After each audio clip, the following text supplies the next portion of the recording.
Welcome, today in front of me iPhone 14 Pro Max, and I'll show you how to add and remove home screen widgets on this device. So first, let's just to do that we should select the screen where we want to add the widget. So let's go with the new one.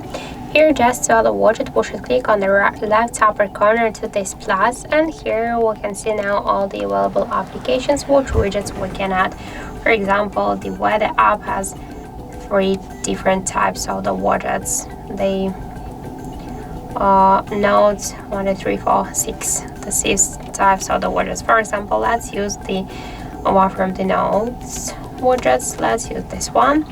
Just to add the widget, we should just click here to this button, add widget, and let's just tap here to done. As you can see, we can here edit the widget, and we can remove it from our home screen, or just if you want to move it here on the screen or between the screens, we should just hold and just drag it. By the same way, we can create the new screens for the widgets. That's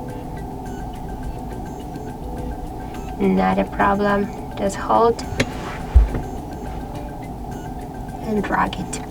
If you wanna remove a widget by another way, we just should hold it and then just click here to this minus icon and confirm our action by click here to remove. Then just tap here to done to save the changes. So that's it. Thank you for watching, and if you find this video helpful, don't forget to leave a like, comment and to subscribe our channel.